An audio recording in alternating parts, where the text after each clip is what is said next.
Baik, terima kasih banyak. Perkenalkan nama saya Putu Eti Susiani. Saya mahasiswa PPG dalam jabatan angkatan pertama di tahun 2022, kelas A di Universitas Pendidikan Ganesha. Kali ini saya akan memaparkan tentang best practice yang saya buat, di mana saya menyusun cerita praktik baik atau best practice ini menggunakan metode STAR, situasi, tantangan, aksi, refleksi, hasil, dan dampak. Terkait pengalaman mengatasi permasalahan siswa dalam pembelajaran. Lokasi TK Negeri Desa Kalisada, lingkup pendidikan, pendidikan anak usia dini. Nah, tujuan yang ingin dicapai yaitu meningkatkan keaktifan peserta didik pada proses pembelajaran Seguba Seni Budaya Bali dengan penggunaan model pembelajaran project-based learning. Penulis Putu Eti Susiani, saya sendiri, tanggal pembuatan 15 September tahun 2022. Nah, yang menjadi latar belakang masalah dari praktik pembelajaran ini adalah budaya adalah suatu cara hidup yang berkembang dan dimiliki oleh sekelompok orang. Kemudian diwariskan kepada generasi selanjutnya. Budaya itu terbentuk dari unsur yang rumit, di antaranya adat istiadat, bahasa, karya seni, sistem, agama, dan politik.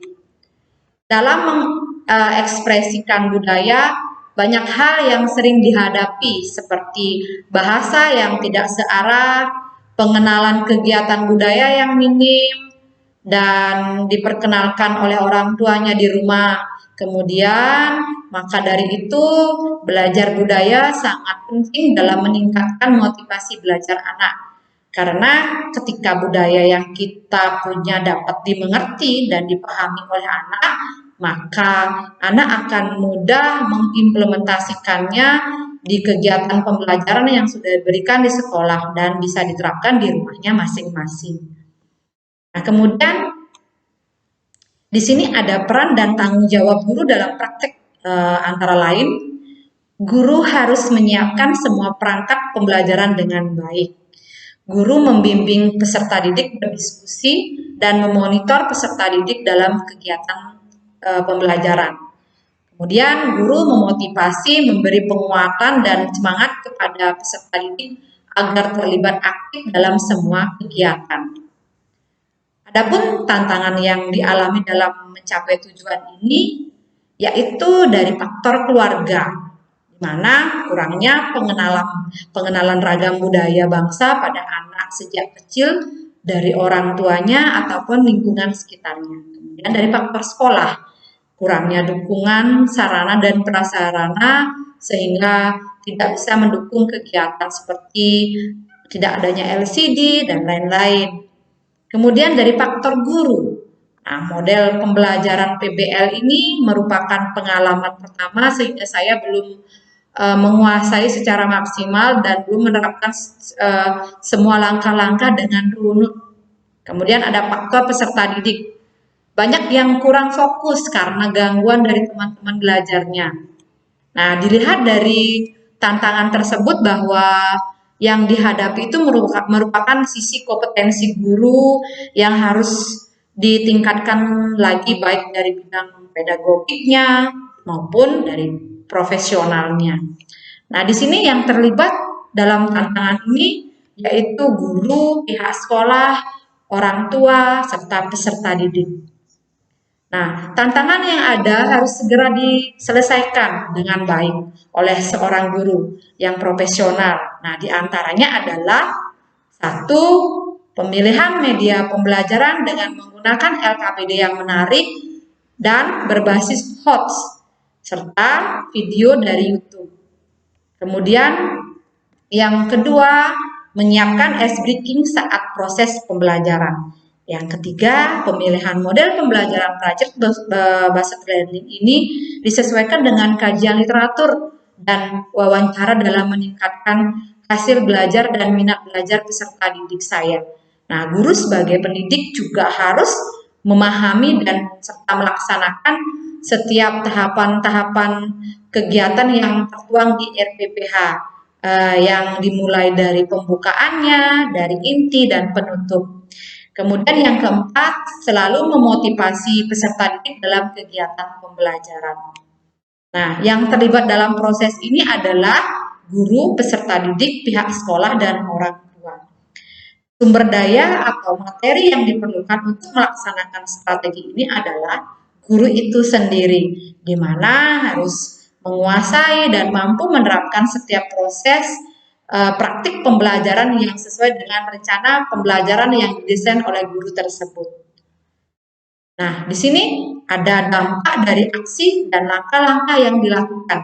Ada dampak positifnya, yaitu guru semakin termotivasi untuk lebih mengembangkan diri dan meningkatkan skill mengajar untuk bisa meningkatkan keaktifan peserta didik dalam belajar Sebuba atau seni budaya Bali. Kemudian dari peserta didik lebih antusias dan bersemangat mengikuti proses pembelajaran karena mereka mendapatkan kesempatan untuk berkreativitas sesuai minatnya dalam kegiatan Sebuba, seni budaya Bali. Nah, dari dampak negatifnya yaitu guru membutuhkan banyak waktu untuk menyusun dan menyiapkan segala media dan pembelajaran di dalam kelas. Kemudian guru menggunakan dana pribadi untuk membeli perlengkapan seperti pembuatan proyek, fotokopi LKPD, dan bahan pembuatan media. Nah, bagaimana responnya? Yaitu respon dari peserta didik itu di akhir pembelajaran sangat merasa senang dan bahagia diajak mengenal Sebuba atau seni budaya Bali, apalagi ada ice breakingnya. Kemudian dari respon kepala sekolah, di sini kepala sekolah sangat mendukung sekali dan memberikan semangat kepada gurunya itu untuk mendidik peserta didiknya dan menghadapinya dengan segala tingkah laku saat pembelajaran berlangsung. Kemudian dari respon teman sejawat sangat baik sekali dan memberikan motivasi yang sangat luar biasa agar kegiatan pembelajaran ini berjalan sesuai dengan harapan. Kemudian dari respon orang tua, yaitu sangat mensupport sekali kegiatan ini karena orang tua tidak bisa mengajarkan anak sepenuhnya di rumah Sebuba ini atau seni budaya Bali. Kemudian adapun faktor keberhasilan atau tidak berhasilnya dari strategi yang dilakukan antara lain, 1. Menerapkan model yang mengintegrasikan TPACK. 2. Menggunakan video pembelajaran yang menarik. Yang ketiga, penampilan guru yang menarik juga. 4. Menggunakan pendekatan pembelajaran berbasis saintifik. 5. Guru sebagai fasilitator dan pembelajaran berpusat pada siswa. 6. Memiliki model pembelajaran yang inovatif. Nah, pembelajaran dari keseluruhan proses tersebut adalah perkembangan baru terhadap pandangan belajar mengajar membawa konsekuensi kepada guru untuk meningkatkan peran dan kompetensinya. Karena pada dasarnya proses belajar mengajar dan hasil belajar peserta didik itu sebagian besar ditentukan oleh peranan dan kompetensi guru. Nah, guru yang kompeten akan lebih mampu menciptakan lingkungan belajar yang efektif dan lebih mampu mengelola kelasnya sehingga hasil belajar peserta didiknya itu berada pada tingkat yang optimal. Jadi, pengembangan budaya harus diberikan dan diperkenalkan sejak dini dan banyak pihak harus mendukung agar kegiatan ini berhasil dan terciptanya profil pelajar Pancasila. Nah, berkolaborasi antara guru dan orang tua serta pembelajaran yang berpusat pada murid hingga terciptanya Merdeka Belajar. Demikianlah pemaparan best practice dari saya. Semoga bermanfaat untuk semuanya. Akhir kata, Tia ucapkan terima kasih.